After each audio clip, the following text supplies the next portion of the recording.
주의 나라가 임할 때 하나님 임재하실 때 예배가 회복되며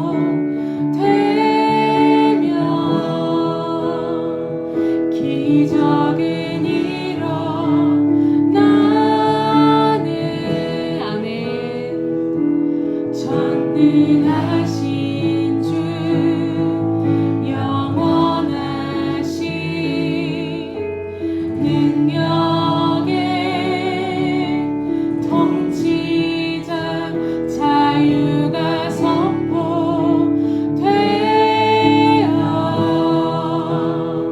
주 백성 돌아오네.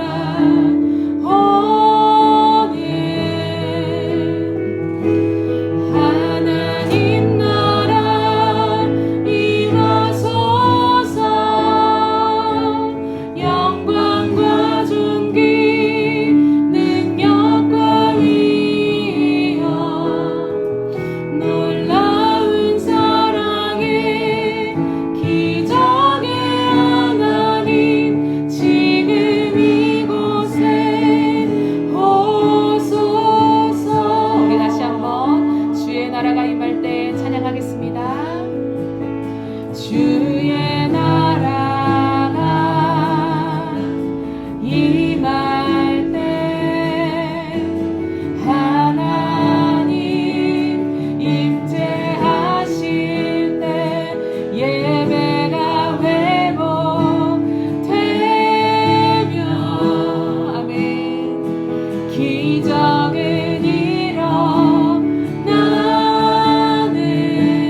귀하게 찾으시는 그 백성들이 우리의 정말 전도를 통하여서 하나님의 도를 전함을 인하여서 아버지 씨앗이 끼어지고 다시 주님께로 돌아오는 놀라운 역사가 일어나게 하여 주시옵소서. 하나님의 나라가 이 땅 가운데 가득 임하기를 같이 중보하며 잠시 기도하도록 하겠습니다. 기도하시겠습니다. 하나님 나라 이 땅 가운데 가득 임하여 주시옵소서. 오늘 우리가 함께 나눌 말씀은 코이노니아 비전에 대한 말씀입니다. 우리는 지난 시간에 에클레시아 비전에 대한 말씀을 함께 나눴습니다. 여러분 지난 시간에 나눈 말씀 혹시 기억하고 계십니까? 에클레시아가 뭐라고 그랬죠? 부름을 받다. 그래서 에클레시아 교회는 부름받은 사람들의 모임이라고 했습니다. 그러니까 이 특별한 모임인 것이죠. 우리가 에클레시아 이렇게 부름받았잖아요. 그러면 우리가 이름은 어떤 사람이냐면 아브라함과 이삭과 야곱과 요셉과 모세와 다윗과 엘리야와 함께 속한 곳으로 우리가 부름받았다는 거예요. 그러니까 우리가 같은 선상에 있는 것입니다. 그러니 여러분 우리가 이런 같은 선상에 부름받았다라고 하는 것이 얼마나 영광스러운 일이겠습니까? 그냥 부름받은 게 아니라 아브라함과 이삭과 야곱과 요셉과 주었던 그 모든 축복을 상속받는 자가 되었다는 거예요. 이런 부름을 받은 사람들이 모인 곳이 바로 에클레시아 교회라고 하는 것이죠. 그러니 여러분 교회가 얼마나 특별한 곳이겠습니까? 그러니 우리가 교회를 사랑하고 세워가는 것이 얼마나 영광스러운 일이겠습니까? 세상은 교회에 대해서 이런저런 이야기를 많이 합니다. 교회가 이래야 되고 저래야 되고 이렇게 얘기하지만 초대교회는 우리에게 분명한 모델을 제시해주고 있습니다. 하나는 사도의 가르침을 받는 교회라고 하는 것이죠. 그리고 그곳에서는 변화와 기적이 있었습니다. 왜냐하면 사도들이 전했던 것은 십자가의 죽음과 부활의 생명이었기 때문에 그렇습니다. 성도 여러분, 저는 지금도 선포되고 있는 우리를 위해 죽으신 십자가의 죽음과 우리를 살리신 그 부활의 복음이 전 여러분의 삶에 한없이 부어져서 이 시간 우리 모두에게도 변화와 기적이 일어날 수 있기를 진심으로 소망합니다. 사도의 가르침 앞에 모여든 에클레시아 성도들은 서로 교제하면서 떡을 나눴습니다. 그렇게 서로의 물질을 나누다 보니까 초대교회는 가난한 사람이 없었다. 그렇게 성경은 우리에게 증언해주고 있죠. 성경은 주님이 이 같은 제사를 기뻐하셨다. 그렇게 말씀하고 있습니다. 저는 우리 교회도 섬김을 통해서 주님이 기뻐하시는 그런 제사를 올려드릴 수 있는 그런 참 우리 교회가 됐으면 좋겠습니다. 마지막으로 에클레시아 교회는 복음이 능력이 되고 섬김의 기쁨이 되도록 그들은 오직 기도에 힘썼다라고 말씀하고 있습니다. 기도는 복음이 실제가 되기에는 엔진과 같습니다. 그러니까 기도하지 않으면 아무리 많이 들은 복음, 아무리 우리가 알고 있는 복음이 전혀 작동하지 못하는 것이죠. 복음이 우리 가운데 생생하게 움직이려면 기도해야 되는 것입니다. 한 주간 저는 여러분들이 저에게 보내준 기도 제목들을 가지고 계속해서 기도했던 것 같습니다. 어떤 경우는 이제 제가 기도하면서 여러분에게 마음을 나누기도 했습니다. 앞으로 여러분이 보내준 기도 제목들을 가지고 계속 제가 기도하려고 하는데 그런 마음이 드는 거예요. 우리 교회에 기도의 부흥이 일어났으면 좋겠다. 다른 것보다 정말 기도의 부흥이 일어났으면 좋겠다. 서로 기도 제목을 나누고 그냥 인사말로 기도 제목을 나누는 것이 아니라 그 나눴던 기도 제목 가지고 우리가 수시로 계속 기도하면서 함께 기도의 부흥이 일어난다면 정말 얼마나 좋을까. 저는 그런 에클레시아 교회가 우리 교회가 되기를 소망하는 것이죠. 여러분, 에클레시아 초대교회는요, 특별한 사도와 성도로 인해서 구원받은 사람들이 늘어나는 게 아닙니다. 이 비전을 통해서 주님이 구원받은 사람을 더하게 하셨다라고 하는 것이죠.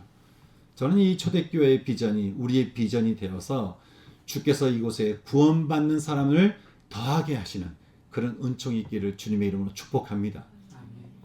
오늘 우리는 이미 나눴던 코이노니아 비전을 조금 더 확장해서 함께 나누려고 합니다. 왜냐하면 이 코이노니아 비전은 우리가 붙드는 복음의 핵심이기 때문에 그런 것인데요.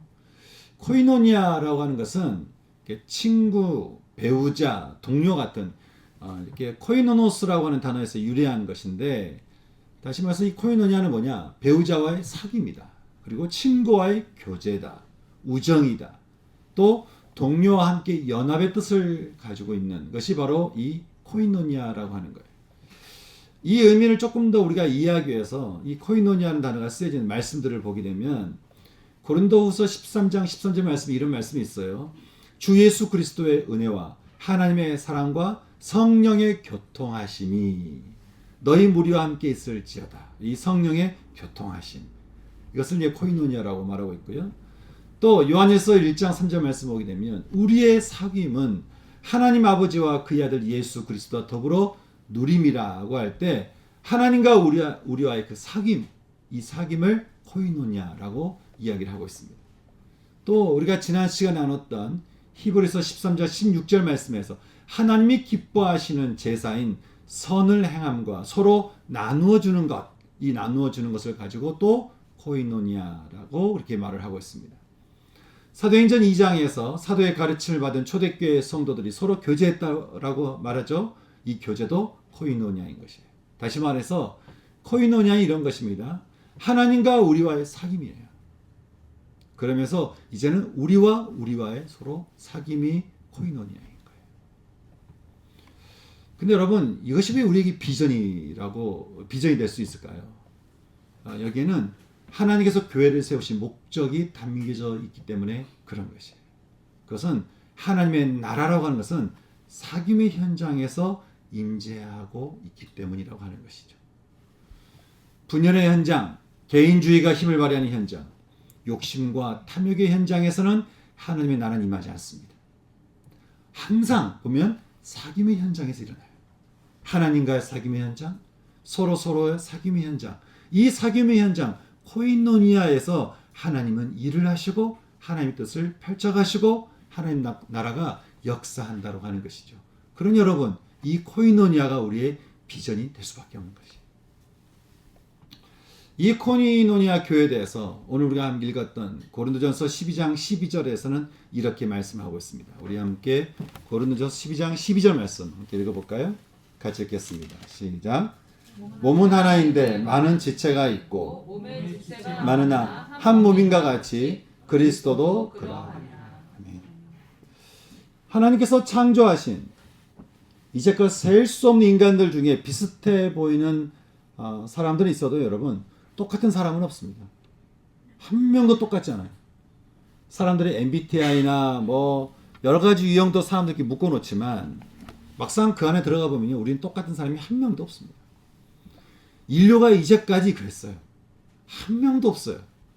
여러분, 이렇게 완전하게 다른 우리가 어떻게 우리가 서로 한 몸이 될 수 있을까?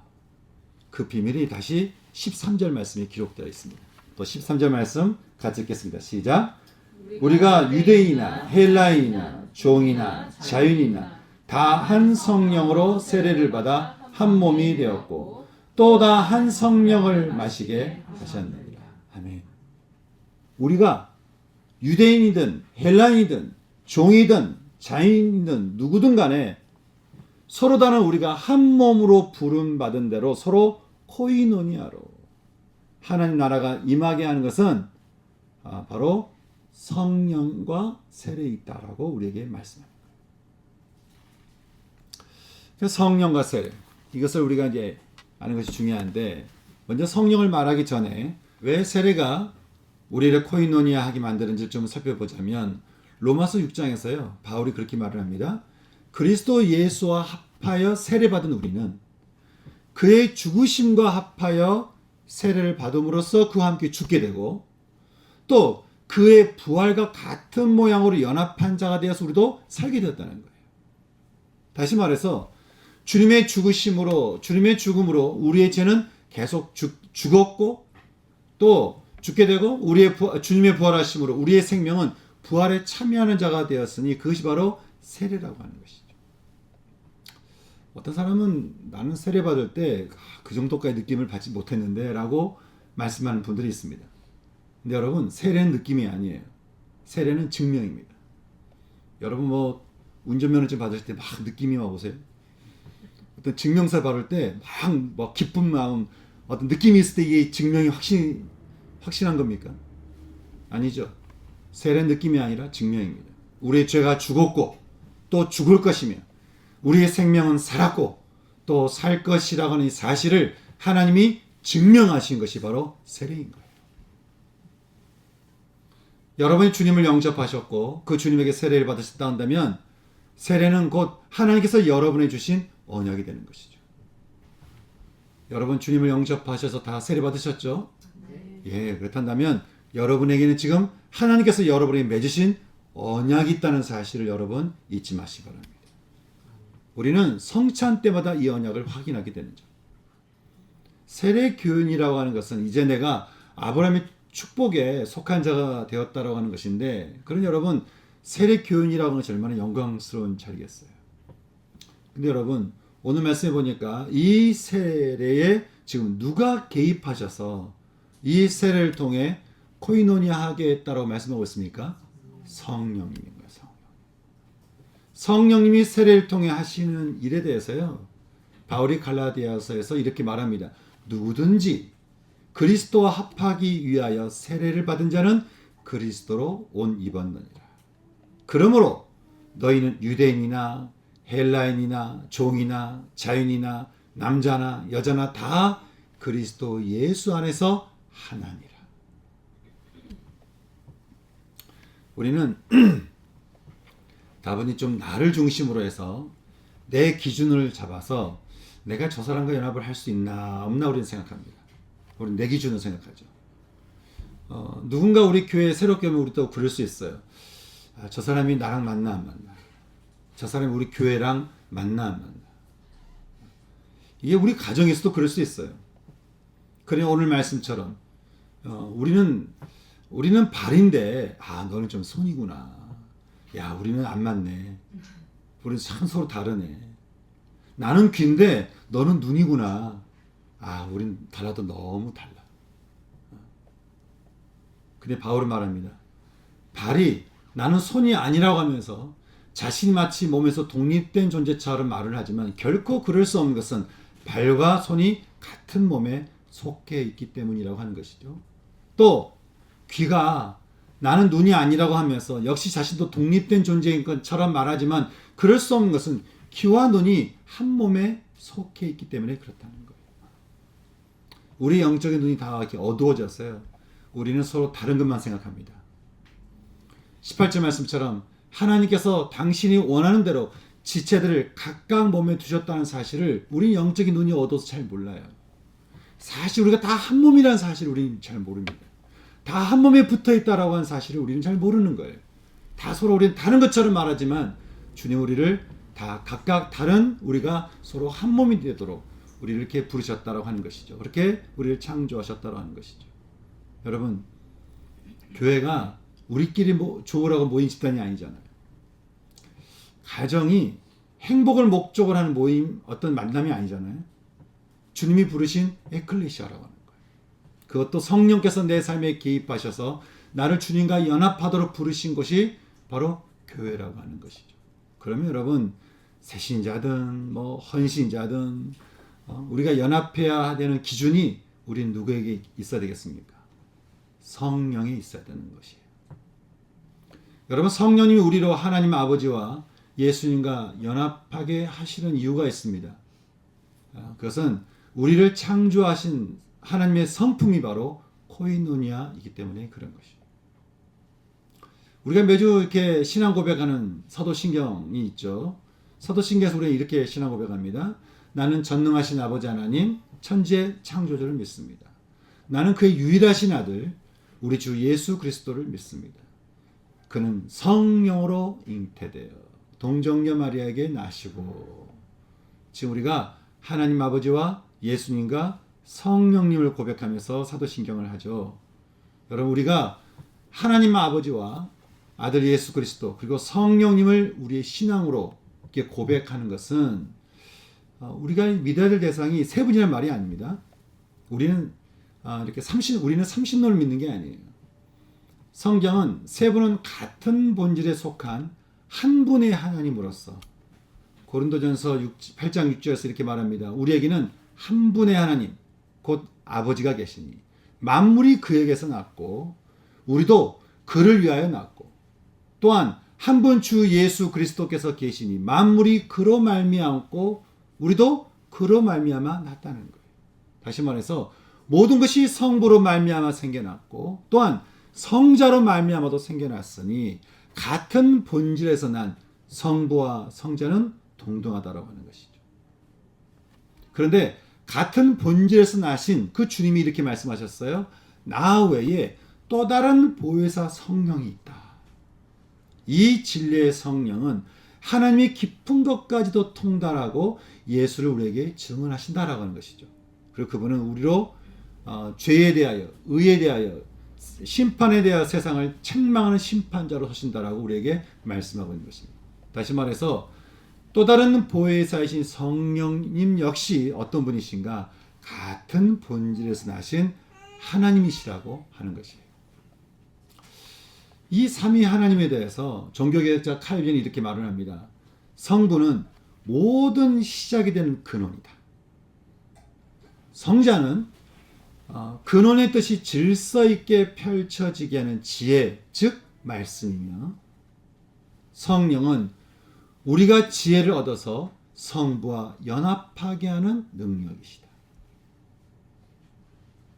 자, 다시 말하면 성부는 모든 시작이 되는 근원이다. 성자는 그 근원의 뜻이 질서 있게 펼쳐지도록 우리에게 주어진 지혜, 즉 말씀이며, 성령은 우리가 그 지혜를 얻어서 성부 하나님과 연합하게 하도록 하는 능력이 된다. 그러니 성령을 통해 우리는 예수님의 그 구원의 지혜를 우리가 알게 되고요. 예수님의 지혜를 통해 우리는 주님이 아버지와 하나가 되신 것 같이 우리도 아버지와 서로 하나가 되게 하니 한 분 하나님으로 모두 귀결되는 이 신비로운 신앙이 하나님이 우리에게 주신 신앙이라고 하는 것이죠. 우리는 마태복음 1장 18절에서 우리와 코이노니아 하시는 하나님을 만나게 됩니다. 그렇게 말하죠. 예수 그리스도의 나심은 이러하대요. 그의 어머니 마리아가 요셉과 약혼하고 동거하기 전에 성령으로 잉태된 것이 나타났다. 여러분, 이것은요, 하나님은 온 인류의 구원의 역사를 예수님께 전적으로 위탁하셨죠. 근데 이 놀라운 일을 누가 하신 거예요? 성령이 하셨다는 거예요. 여러분, 이 일이 우리에게 아주 중요한 이유가 있습니다. 그것은 이렇게 하나님 아버지와 아들 예수 그리스도와 성령 하나님, 이 삼위의 하나님이 서로 코이노니아 하시는 이 코이노니아의 형상을 따라서 우리가 창조됐다는 거예요. 우리는 마치 개인주의가 우리 본성인 것처럼 생각하고, 우리는 마치 개인주의가 사실 우리의 모습인 것처럼 생각하지만, 여러분, 그것은 사단의 속임이고요. 사실 우리의 본성은 코이노니아라는 거예요. 우리는 홀로 살 수가 없습니다. 우리는 그렇게 지음받지 않았습니다. 우리는 코이노니아 하나님으로 인해서 창조된, 우리는 코이노니아의 존재라고 하는 것이죠. 여러분, 그렇게 하나님께서 그 코이노니아의 성품을 따라 우리에게 주신 두 가지 제도가 있습니다. 하나는 결혼이고 또 하나는 교회입니다. 이 말은 결혼과 교회가 우리에게 주는 진리가 뭐라는 거예요? 죄로 인해 잃어버린 이 세상 질서를 다시 회복하도록 하나님께서 우리에게 결혼과 교회를 주셨다고 하는 것이죠. 요즘 사람들이 결혼을 왜 합니까? 물으면 행복하기 위해서 결혼한다고 합니다. 그래서 행복이 조금만 더 어긋나면 이 결혼을 끝내야 되나 이런 생각을 하는 것이죠. 교회도 마찬가지인 것 같아요. 행복을 위해서, 만족을 위해서, 뭔가 마음을 채우기 위해서 사람들이 교회를 가는 것 같아요. 저도 예전에 그럴 때가 있었습니다. 근데 여러분, 우리가 잊지 말아야 되는 것이 있습니다. 결혼은, 그리고 교회는, 이 교회를 통한 하나님의 마음은 우리 가운데 삼위의 하나님을 회복하는 데 있고요. 그 코이노니아 회복을 위해서 하나님은 우리에게 결혼도 주셨고 교회도 주셨다고 하는 거예요. 여러분, 우리가 하나님을 믿는다면요, 이기주의로 사는 것이 불편할 수밖에 없어요. 왜냐하면 복음은, 그리고 교회는, 하나님의 말씀은 계속해서 우리를 코이노니아 가운데 인도하기 때문에 그런 것이죠. 개인주의로 사는 것이 좋은 것 같으면서도 교회 안에 들어오면 힘들어요. 왜냐하면 코이노니아 하지 못하는 그 우리의 죄성은 아무리 우리가 옳다 하더라도 하나님이 보시기에 그것을 죄라고 말씀하시기 때문에 그런 것이죠. 하지만 그렇다고 우리가 이 죄된 본성에 대해서 낙심할 필요가 없는 것은, 우리에게는 옛자를 죽게 하는 십자가가 있고요, 우리에게 생명을 주는 부활이기 때문에 그런 것입니다. 이 모든 길을 주님이 여셨으니 성령을 통해 그 주님을 만나고 주님을 통해 우리가 하나님 아버지와 연합하게 되는 이 코이노니아. 여러분, 이 코이노니아를 통해서 우리가 연합하지 못할 관계가 어디 있겠습니까? 이 코이노니아 안에 우리 머물게 된다면 우리가 풀 수 없는 관계가 어디 있겠습니까? 오늘 우리가 읽은 고린도 말씀에서도 바울이 말합니다. 하나님이 그 원하시는 대로 당신의 뜻대로 각각 다른 지체를 한 몸에 두셨으니 만일 한 지체가 자신만 주장하게 되면 몸은 어디 있냐는 거예요. 내가 옳다고 생각하고 내가 맞다고 주장하면 몸은 어디 있냐는 거예요. 지체는 많지만 몸은 오직 하나이니 그 누구도 우리가 서로 다르다고 쓸데없다, 함께 할 수 없다라고 말할 수 없다라고 하는 것이죠. 약하게 보이는 부분이 오히려 몸에 유익한 경우가 많고 우리가 몸에 별로 중요하지 않게 생각하는 부분이나 또 좋지 않다고 생각하는 부분이라도 우리가 이렇게 아름답게 감싸듯이 하나님께서도 연약한 지체를 돌보셔서 모든 지체들이 아름다운 한 몸을 이루게 하셨으니 이것이 주님이 우리에게 주신 코이노니아 교회라고 하는 것입니다. 우리에게는 보는 것, 듣는 것, 냄새 맡는 것 각각의 다양한 지체들이 있습니다. 하지만 눈은 손을 존중히 여기고 머리는 발을 존중히 여김으로써 서로를 존중히 여김으로 연합하게 하는 것. 주님이 우리에게 주신 바로 교회가 그렇다라고 하는 거예요. 세상은 선과 악의 기준으로 서로를 비난하고 비판하고 정죄하며 싸웁니다. 여러분, 이런 거를 우리가 좀 생각해 볼 필요가 있는데요. 여러분, 죄에 대해서 성경이 표현하는 표현이 있습니다. 죄에 대해서. 혹시 죄에 대해서 원어로 표현할 때 이게 어떻게 표현되는지 혹시 아십니까? 죄를 원어로 표현하면 그게 똥이라는 거예요. 똥. 여러분, 똥 냄새 혹시 아름답지 않으시죠? 여러분, 누군가 옆에 갔는데 똥 냄새가 가득하면 여러분 그 사람과 우리가 연합하기가 쉽겠습니까? 근데 여러분 다 그렇게 우리의 똥 냄새가 가득한 우리예요. 같은 우리가 화장을 하고 아름답게 옷을 입었지만 우리 마음에는 다 이 죄의 똥 냄새가 있는 거예요. 서로 연합하지 못하고 서로 나를 주장하고 코이노니아 하지 않으려고 하는 그 개인주의적인 성향이 우리 가운데 이 죄성이 있어가지고 주님이 보시기에는 우리가 이게 다 우리의 똥 냄새가 가득한 것이죠. 그런데 주님이 그런 우리를 위해서 우리에게 찾아오셔서 우리를 품으신 거예요. 그리고 그런 냄새나는 우리를 위해서 주님께서 십자가에서 죽으시고 십자가에서 모든 피를 다 쏟으셨다라고 하는 것이죠. 그런 주님이 이 교회로 우리를 부르시고는 우리를 어떻게 하시죠? 당신의 몸과 그 거룩한 몸과 한 몸이 되도록 하셨다라고 하는 것인데, 그래서 이 코이노니아를 통해서 주님이 우리와 함께 코이노니아하면서 우리도 서로 코이노니아 하게 하시면서 서로 분쟁 없이 서로를 돌보면서 누군가 아파하면 함께 아파하고 누군가 힘들어하면 함께 힘들어하고 누군가 이렇게 기도가 절절히 필요하면 함께 기도하면서 또 누군가 영광을 받으면 함께 기뻐하도록 그렇게 한 몸이 되도록 부르신 것이 바로 교회라고 하는 것이죠. 그러니 바울이 오늘 27절 말씀에서 이렇게 얘기합니다. 27절 말씀 우리 함께 읽어볼까요? 읽겠습니다. 시작. 너희는 그리스도의 몸이요 지체의 각 부분이라. 다시 읽겠습니다. 너희는 그리스도의 몸이요 지체의 각 부분이라. 사랑하는 성도 여러분, 저는 주님이 우리와 코이노니아 해주신 것 같이 그 사랑이 잇대어서 저는 우리도 서로 코이노니아 할 수 있는 그런 교회가 됐으면 좋겠습니다. 분명히 우리 힘으로는 어려울 거예요. 우리 힘으로는 코이노니아 하는 것이 쉽지 않을 겁니다.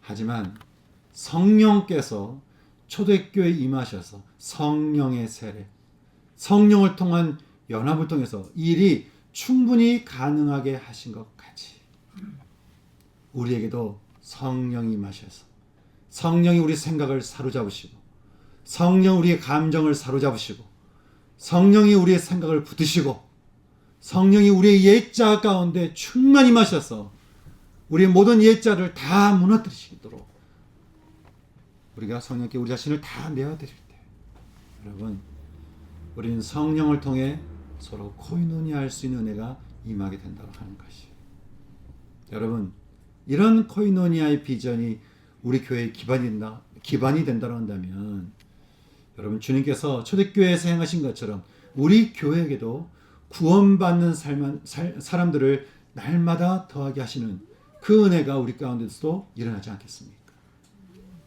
저는 이 놀라운 일이 우리 가운데 또 우리 교회 가운데 일어날 수 있도록 우리가 함께 기도하면서 합심하여 기도하면서 이 비전이 우리 가운데 비전이 되도록 함께 한 마음을 가지고 나갈 수 있는 저는 우리가 되었으면 좋겠습니다.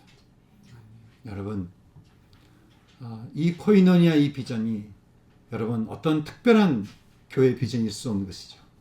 코이노니아 이 비전이 초대교회만 있는 비전이 될 수가 없는 것이죠. 이것은 하나님께서 우리를 사랑하시는 하나님의 방법이었고 또 우리가 함께 모인 이 교회 안에서 우리가 붙들어야 될 중요한 가치라고 하는 것입니다. 어떻든 간에 우리는 붙들어야 될 가치가 이 코이노니아인가. 하나님과 코이노니아하고 서로 코이노니아하는 것. 성도 여러분, 저는 이것이 우리 교회가 됐으면 좋겠습니다. 그리고 이것이 전 여러분의 가정이 됐으면 좋겠습니다. 그래서 오늘 이것을 두고 우리 함께 기도하고 싶은 마음이 있어요. 그래서 먼저 우리 함께 기도하고 싶은 것은 이렇게 기도하고 싶습니다. 나와 코이노니아 하길 원하시는 하나님 아버지, 나와 코이노니아 하길 원하시는 예수님, 나와 코이노니아 하길 원하시는 성령님, 내 안에 임하여 주시옵소서. 충만히 임하여 주시옵소서. 제가 하나님과 코이노니아 하길 원합니다. 성령님 도와주십시오. 제가 하나님과 마음껏 코이노니아 할 수 있도록 성령님 제 삶을 붙잡아 주시고 제 삶 가운데 충만히 임하여 주셔서 우리 예수 그리스도와 함께 코이노니아하는 제 삶이 되게 하여 주시옵소서. 우리 시간 돌이켜 기도하십시오. 하나님 이 시간 함께 한 몸으로 부름받은 우리 가족과 우리 교회를 위해서 기도합니다. 하나님 주님이 부르신 이 자리에 우리가 서로 코이노니아 하기를 원합니다. 주님이 한 몸으로 부르신 이 한 몸의 공동체 안에 하나님 온전히 우리가 코이노니아 하게 하시고 이 한 몸을 이룰 수 있는 우리 마음 되도록 인도하여 주옵소서. 혹시 한 몸을 이루지 못하게 막아서는 우리 생각과 우리 편견과 우리 생각들이 있습니까? 예수 그리스도 이름으로 무너지게 하여 주시옵소서. 함께 이 시간 기도하시면서 함께 서로의 코이노니아를 위해서 우리 가정과 교회를 위해서 함께 기도할 수 있는 시간 되기 원합니다. 같이 기도하겠습니다. 기도하시겠습니다. 하나님 아버지 시간 기도합니다. 주님 앞에 우리가 코이노니아를 두고 기도합니다. 주님 이 코이노니아의 은혜가 하나님 우리 가정과 우리 교회 가운데 충만히 임할 수 있도록 아버지 역사하여 주시옵소서.